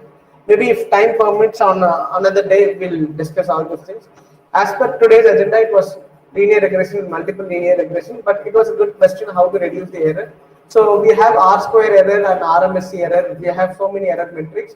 To reduce all those things, we have some, we have to tweak the algorithm sometimes, or we need to, reduce the noise in the data set, like it is the out of the, let's say we take a regression, some outliers will be there. So we need to remove the outliers. So when you remove the outliers, the errors will be reduced. So what do you mean by outliers? Some data which is totally out of the the trend, we say, for linear regression. So by removing the outliers, we can do it. For using component analysis, we can do it. So it was a little deeper concepts. Maybe on another time we'll do it. But I will share the details. The content for reducing the error metrics along with this code. Okay.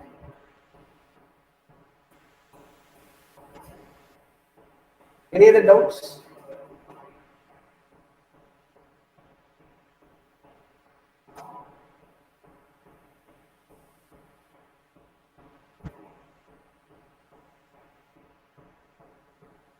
All right. So with this, I'm stopping for. We are wrapping up the webinar for today.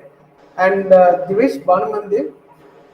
Sir, yes, sir. Thank you for this fantastic session, sir. You are an exemplary person, and we have a lot to learn from you, sir.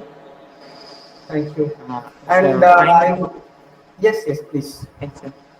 Gratitude is one of the least articulate, especially when it's deep. So let's finish it up with a vote of thanks by Dhanushmati from CSBS department.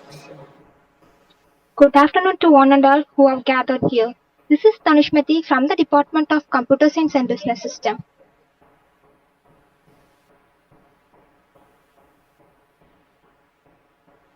Okay. Good afternoon So, to one and all. yes, yes, please go ahead. Good afternoon to one and all who have gathered here. I would like to express our sincere thanks to our chief guest, Dr. Shivaprasad sir, for a valuable session, who shared his own ideas and elegance of explanation for machine learning linear regression course. Thank you so much, sir. I would like to express our sincere gratitude to our principal, Dr. Ramesh Babu. Thank you so much, sir. A special thanks to our head of the department, Dr. N.M.S. Saravakumar sir, for being the catalyst that stimulated us to do our best and standing as pillars of strength. I also extend my sincere thanks to all the staff members who have attended this wonderful webinar. Last but not the least, I would like to thank my friends, colleagues for their cooperation in this special event. This is a wonderful day I have ever seen before, and I hope this is the same for you all. Thank you all.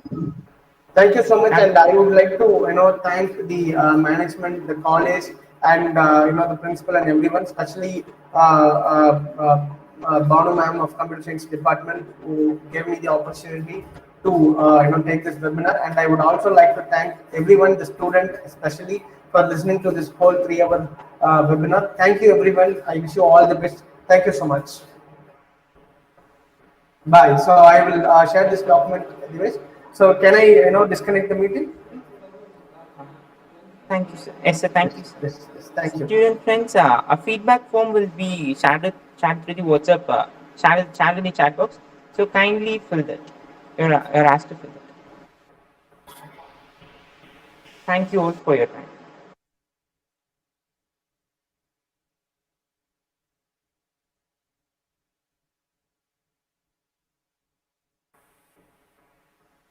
Students must fill the feedback form compulsorily. Your regular class will